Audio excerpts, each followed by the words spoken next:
You're a picture in a frame. I make believe you're next to me, but I know it's not the same. Nous ne pouvions pas parler de la vérité et ne pas parler de la question avec les médias.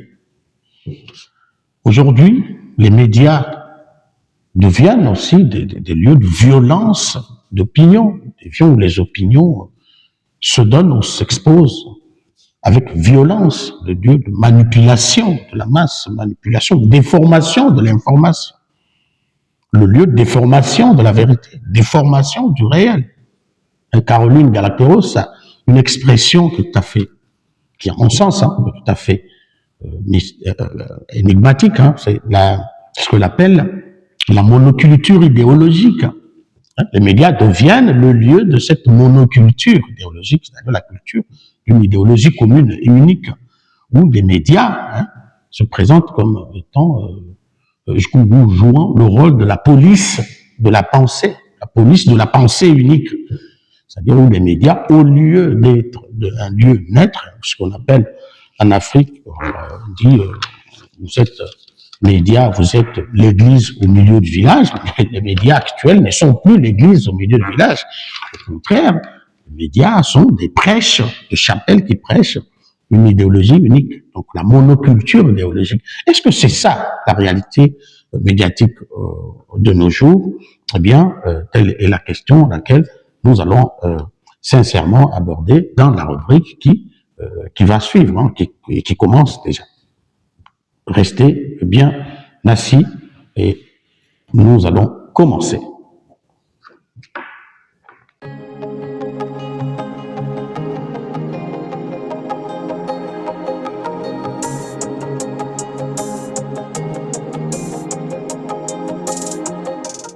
Les médias, il faut qu'on en parle. Est-ce que les médias sont effectivement fondés sur ou animés par le souci de vérité? Est-ce que les médias ont comme rôle effectif celui de nous apprendre la vérité, celui de nous informer sur certaines vérités?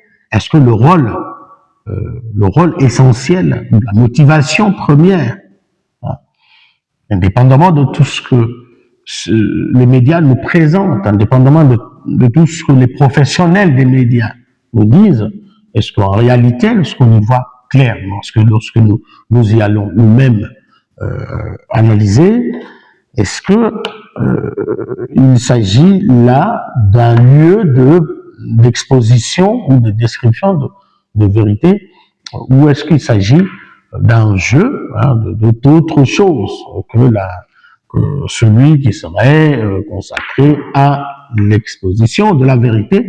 Telle est la question fondamentale dans cet entretien et à laquelle nous allons tenter de répondre en fonction de notre expertise, en fonction de notre maîtrise de la question de la vérité. Et une petite parenthèse, ceux qui nous connaissent jusqu'ici savent que nous analysons la question de la vérité par rapport à des aspects de la vie. Et aujourd'hui, nous allons donc nous pencher sur cette question des médias. Nous y pensons, pourquoi? Parce que, en entendant ce qui se dit dans les médias, il est évident que cette activité s'est toujours elle-même donné le monopole de vérité. C'est-à-dire que les médias n'hésitent pas à se revendiquer d'une certaine capacité ou d'une certaine maîtrise de vérité ou d'un certain souci de vérité. Mais est-ce qu'en réalité c'est ça la situation? Eh bien, bienvenue, mesdames, messieurs.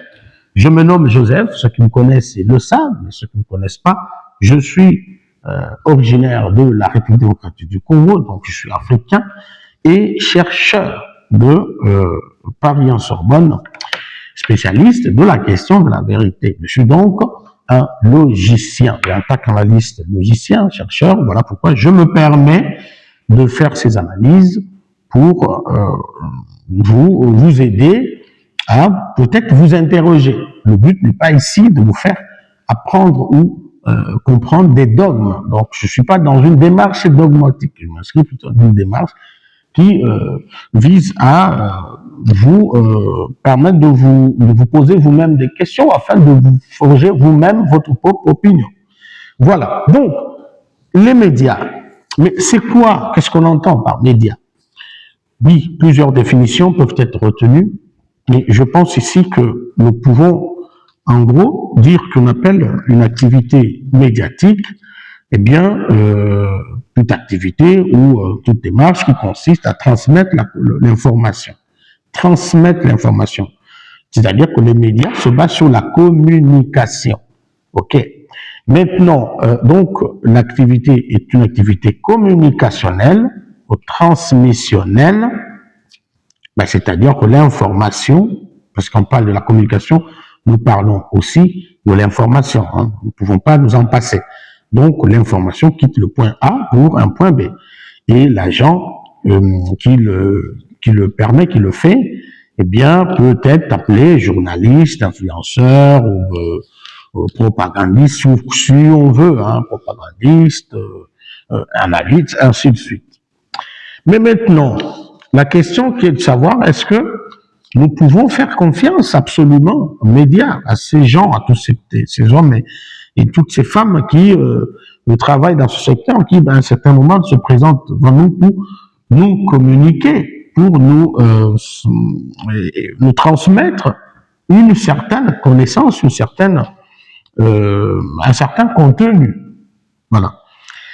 Eh bien, la question est, et c'est là, et tout de suite, la réponse est de dire, si nous nous basons sur la définition, la description de l'activité telle que faite par les professionnels eux-mêmes, eh bien, nous pouvons dire qu'évidemment, les médias sont des lieux de vérité, de l'expression de vérité sur les situations diverses, vérité sur le monde, vérité sur la société, vérité sur la science, vérité sur les connaissances, vérité sur tout ce qu'ils abordent.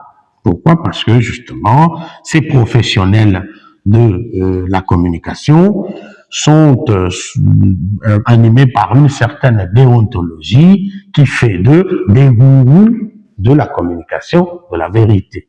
Et ça, c'est du point de vue de ce que les médias eux-mêmes nous disent. Mais est-ce qu'en réalité, cela est vrai? Eh bien, en réalité, nous nous posons des questions et c'est en raison de ce qui va suivre.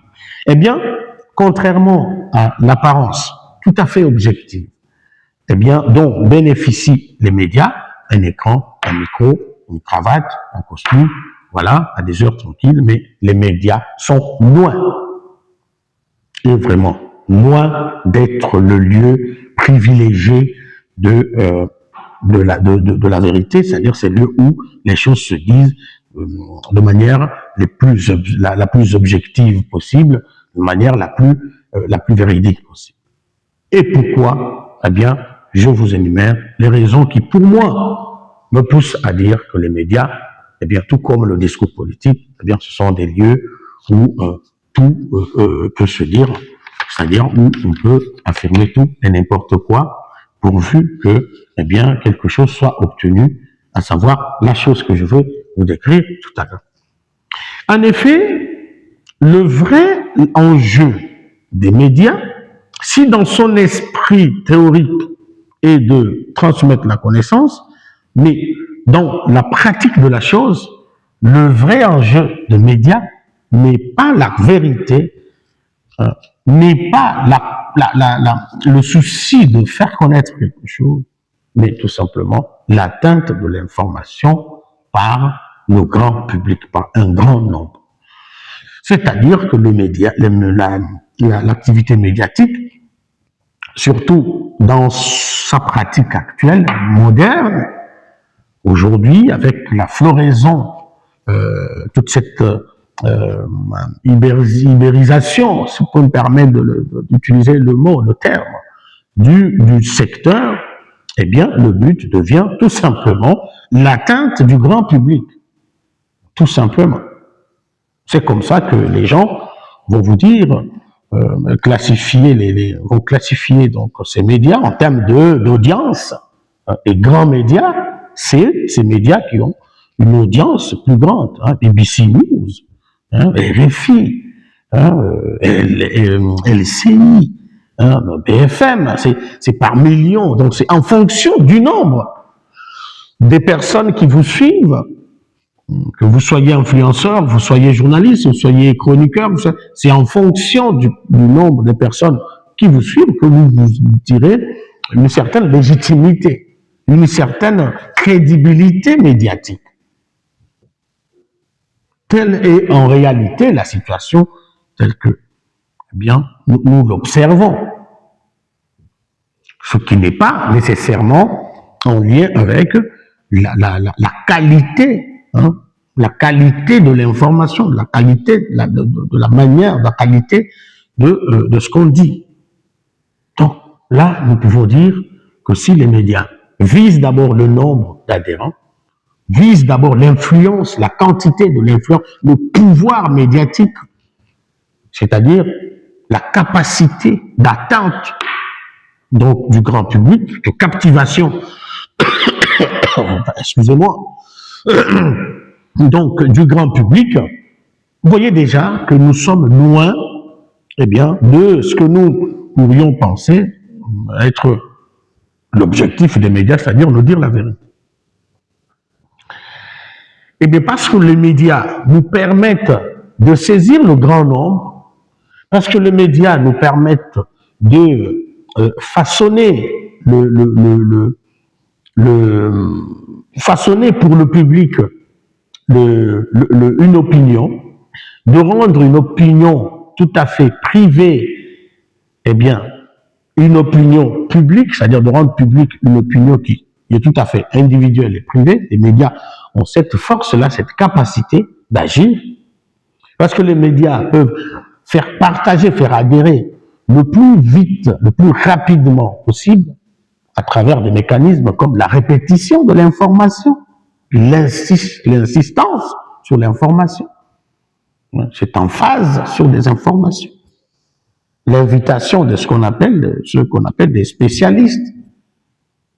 Et donc les médias, avec cette capacité-là, eh bien, peuvent se déclarer, se donner ce statut d'être des lieux de vérité. Voilà. Donc, déjà, nous comprenons que c'est le nombre qui fait le média, c'est l'atteinte. Et vous savez, et ça n'a rien à voir avec la qualité, le contenu qui est donné. Bien maintenant, parce que ces médias ont fait preuve de cette capacité, de ce qu'on appelle la fabrique de l'information, les médias peuvent fabriquer une information et la mettre à la disposition du grand public qui la consomme aveuglément, de manière tout à fait aveuglément. Pourquoi? Parce que le système, la société moderne nous a préparés à l'acceptation, nous a soigneusement préparés à l'acceptation des informations provenant des médias, parce que la société nous a inculqué une certaine idée selon laquelle tout ce qui est dit dans les médias est vrai et fiable, crédible. Eh bien, les médias en profitent pour nous pomper tout, nous transmettre tout et n'importe quoi. Pourvu que ça marche, pourvu que ça serve des idéologies. Voilà le détour, il faut dire la déviation de ce qui devrait être la mission première des médias, à savoir l'information honnête de la chose, de la situation, eh bien, telle que la situation sociale, telle qu'elle est. L'information honnête. J'utilise ici le mot honnête. Eh bien, parce que les médias ont aussi ce pouvoir-là de création de l'information, de la fabrique de l'information et même de la surveillance de l'information, eh bien, ces médias se sont fait attirer, eh bien, tous ces idéologues, tous ces on va dire, ces stratèges du mensonge et de la démagogie. Eh bien, c'est comme ça que vous voyez qu'il est impossible aujourd'hui d'avoir des médias sans tendance politique.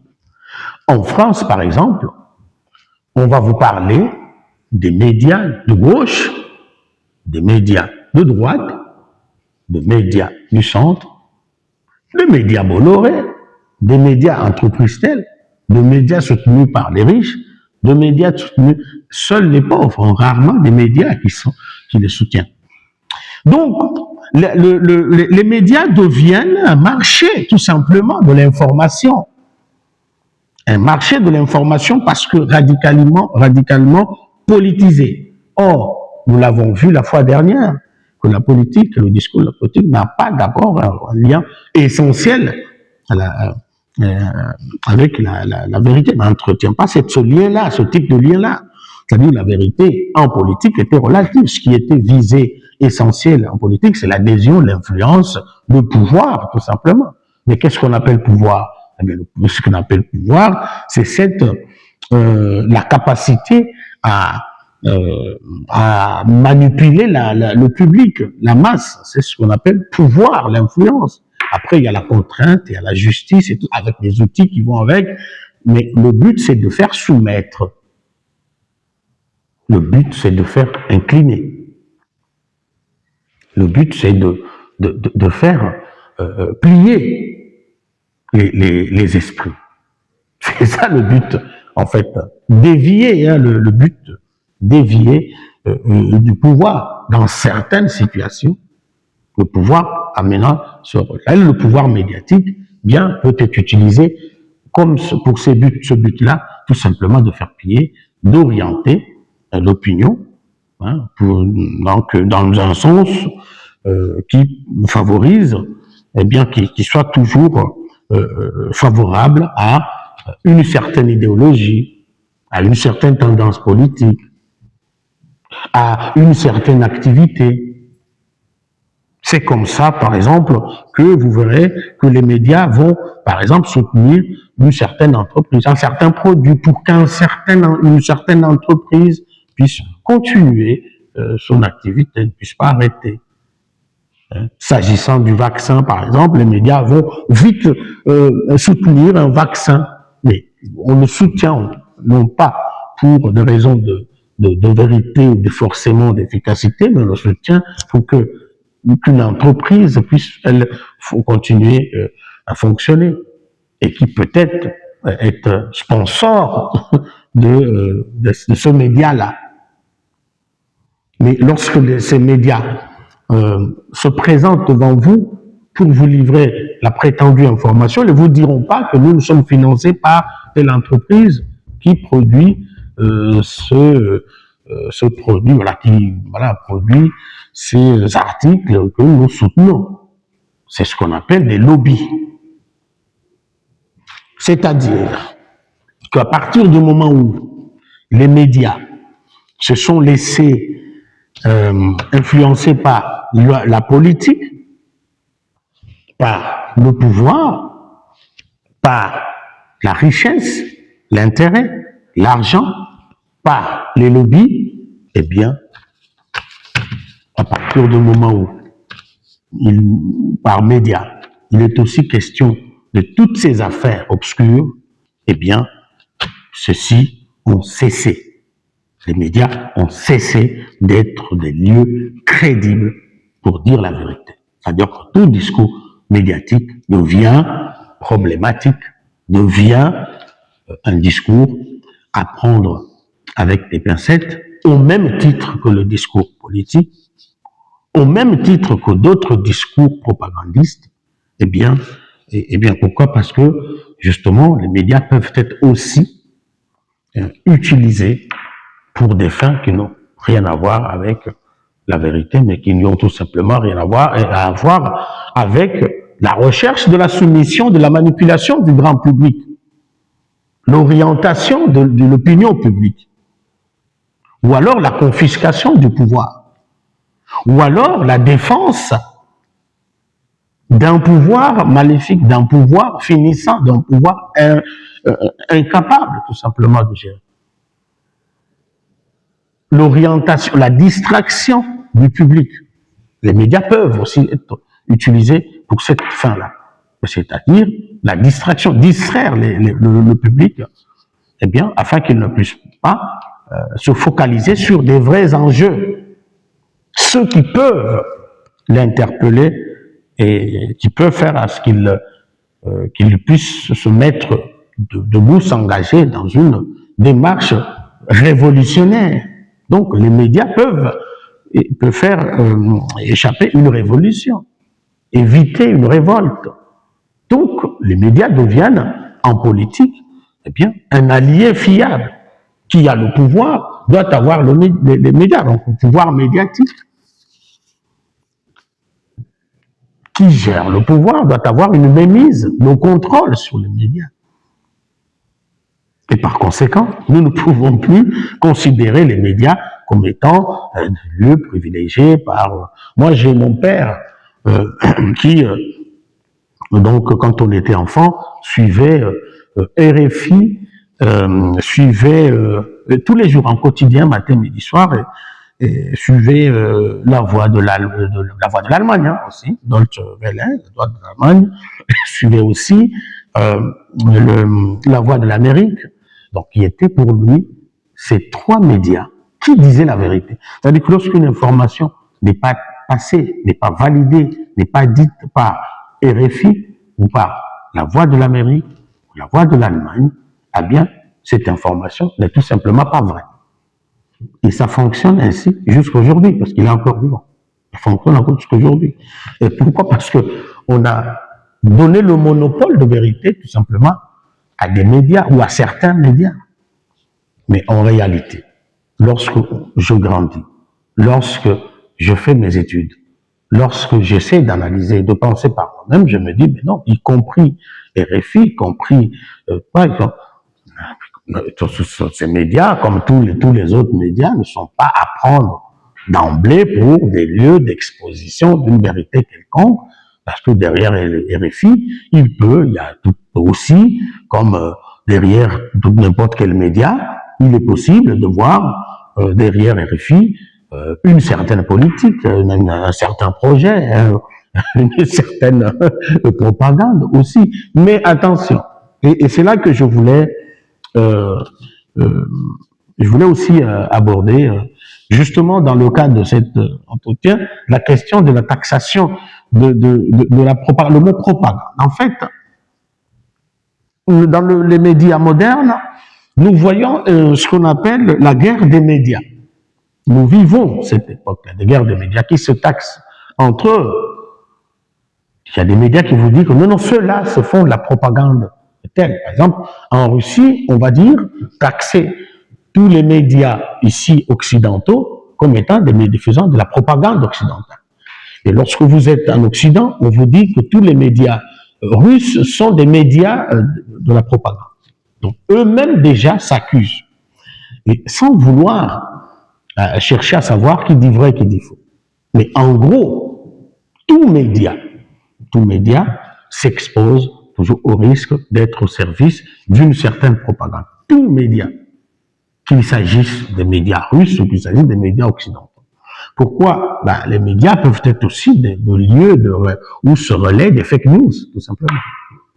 Après, justement, il y en a qui font un effort de nettoyage de ces fake news-là, mais il y en a qui le relaient comme tel, tout en sachant qu'il s'agit des fake news, mais qui le relaient tout simplement pour servir une cause quelconque, une propagande quelconque, une politique quelconque.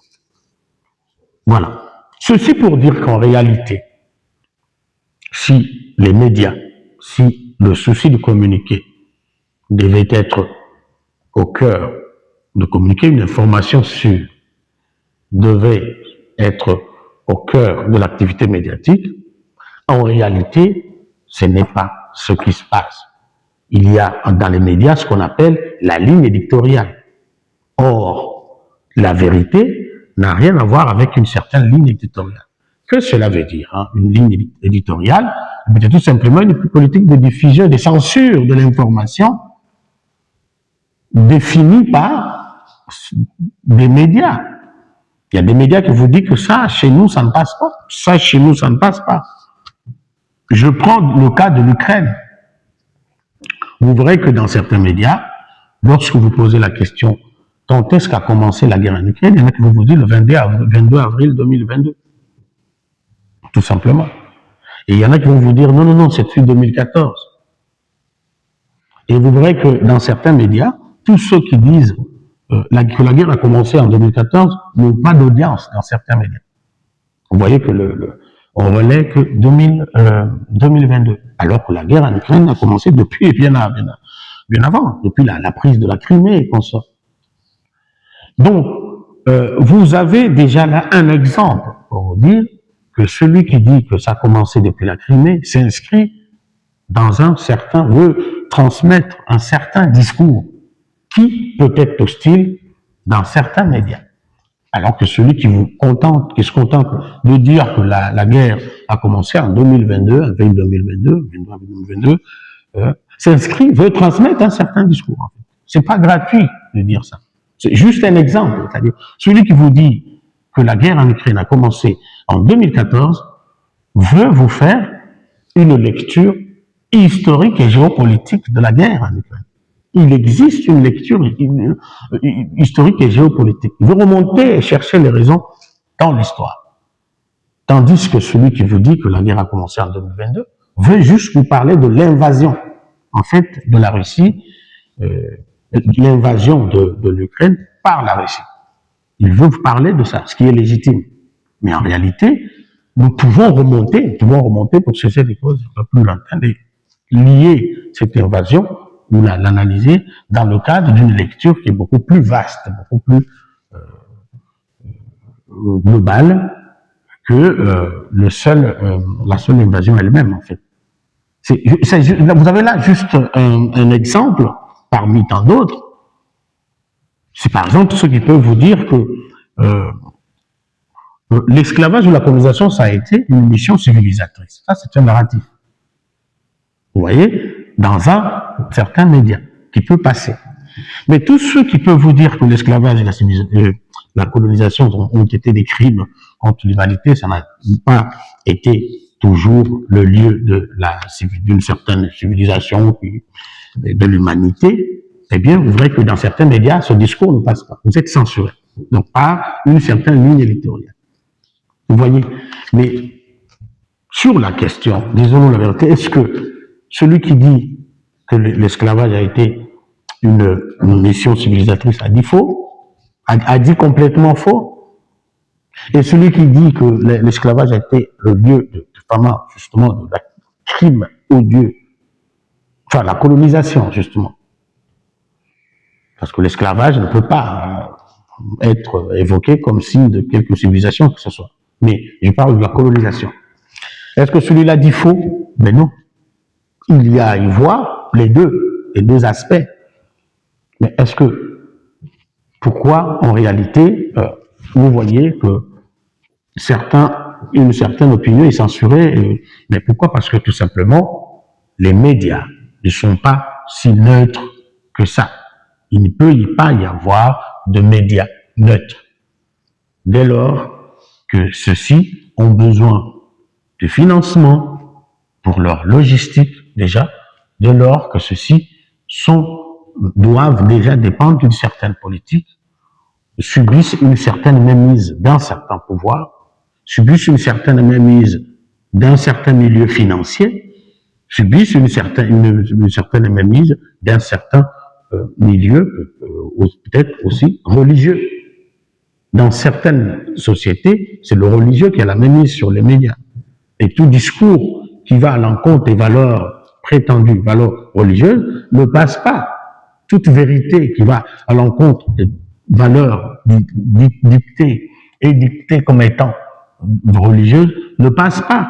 Donc les médias ont la malchance d'être neutres. Les médias ne peuvent pas être neutres, justement parce qu'il n'y a pas de médias qui soient véritablement libres. Et d'ailleurs, c'est le combat des médias eux-mêmes qui veulent avoir une certaine liberté d'expression, mais ce combat reste toujours un combat de longue haleine. Pourquoi? Parce que, justement, les sociétés n'ont pas envie de les laisser libres, s'exercer librement cette activité, donc l'activité médiatique. Et aussi longtemps que ce problème, cette liberté n'est pas acquise, eh bien, nous ne pouvons pas accepter les médias aveuglement, ce que disent les médias. Nous n'avons pas ce droit-là. Et ne pas s'exposer au risque de gober tout et n'importe quoi. Donc, pour conclure plutôt, toute activité médiatique doit être filtrée et toute information qui est médiatisée doit passer par le filtre de la raison individuelle, le filtre de la raison subjective. C'est-à-dire, c'est à chacun de se forger son opinion, évidemment, à partir des éléments des informations que nous fournissent les médias. L'idée n'est pas ici de diaboliser les médias, mais l'idée, c'est aussi de voir le revers de la médaille d'une activité devenue, elle aussi, aussi mercantilisée. D'une activité devenue, tout simplement, un marché, exercé dans le but de se faire de l'argent, se faire de plus grand nombre de vues, eh bien, de s'enrichir tout simplement. Ce qui nous éloigne de ce qui devait être la mission première des médias, à savoir, eh bien, l'information, le partage de l'information honnête et juste, ce qui nous les éloigne de tout ça. Et donc, voilà, faisons attention avec les médias. Il revient à chacun d'exercer, d'utiliser sa raison et son bon sens pour se forger son opinion. Et bien, ce qui veut dire aussi que, lorsqu'une information nous parvient, nous devons nous alerter, nous poser d'abord la question de savoir qui l'a propagée, quel média l'a propagée, quelle est la tendance de cette média-là, quelle est l'influence et qui gère ces médias, qui est derrière ces médias et quel est l'objectif réel pour ce média en nous livrant telle ou telle information. Eh bien, pour comprendre ou adhérer ou censurer, donc nous devrions être des éléments, pour nous-mêmes, des éléments de censure, nous outiller des éléments de censure individuelle de telle ou telle information. Voilà, donc ma conclusion. Je vous dis merci de m'avoir suivi jusqu'ici et vous promets donc de nous revoir bientôt dans une autre rubrique où nous allons parler de la vérité en rapport avec un autre secteur d'activité sociale. Je vous laisse donc en paix et vous promets de nous revoir le plus tôt possible. Merci. You're a picture in a frame. I make believe you're next to me, but I know it's not the same.